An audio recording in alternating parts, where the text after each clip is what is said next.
This is why I train in martial arts.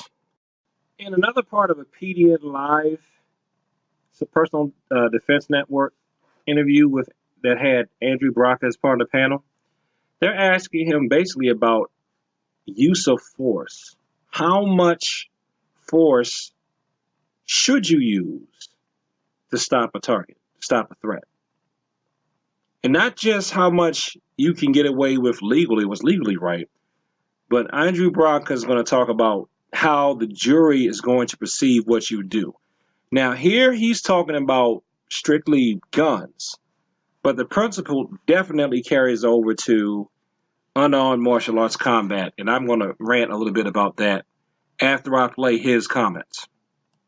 We have to keep in mind that what happens in a courtroom is an exchange of stories or narratives. The prosecution is telling one story to the jury, and the defense is telling another story to the jury.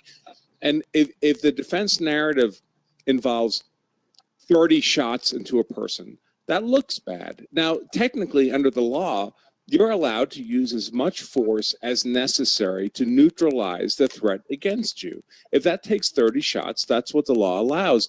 But in terms of selling the narrative to the jury, 30 shots looks awfully bad.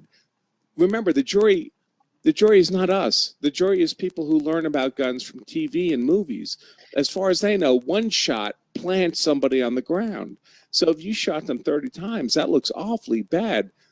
Frankly, as someone who's also a firearms instructor, from my perspective, I advise people to use a defensive gun and caliber and skill set.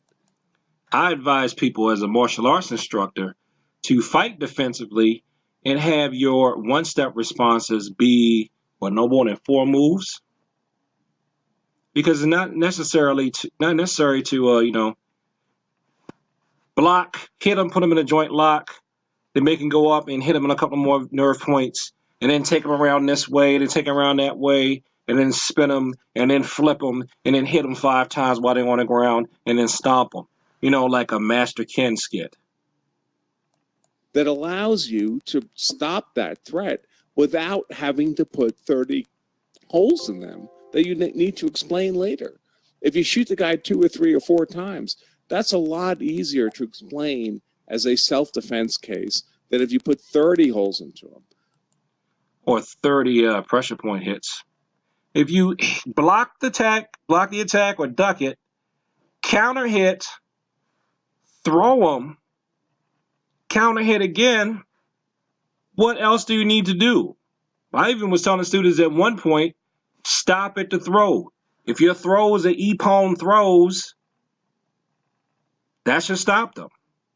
If you're using your feet, they swing at you or they're coming towards you. You do one kick. Let's say you catch them right up here in stomach 5, and then they go out. That should be it. Should you have to get on top of them and start grounding and pounding them, or start stomping them? No. Once they're down, they're out, right? Even though technically, legally, both might be equally lawful. So what he just said here, both might be equally lawful. That means you may legally be able to do the overkill or the just right response legally. But now you got to think about what's going to happen if you're standing in front of a jury. How are they going to perceive it? Like the same type of people who always say, why didn't that police officer just shoot that person in the leg? It's like if I got jumped by 5 people, right? If I got jumped by 5 people, I don't have a weapon. They don't have a weapon. If they jump me, if I put all 5 of them in the hospital, there's going to be somebody, there'll be at least one person going to think, well, he's a martial arts expert. Couldn't he have stopped all 5 of those people without hurting them? Because they see that on TV. They think I'm supposed to be like Lee Mubai and run along the trees or something like that and beat them with a stick while they're coming at me with a sword.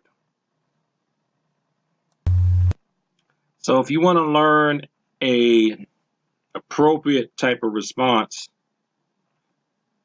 to a situation, you should come train with me, because that's exactly what I shoot for. Peace. Come and take a class for less than a tank of gas. Call 301-894-6616. You want to find out more? Go to cecilryu.org, cecilryu.org. Peace.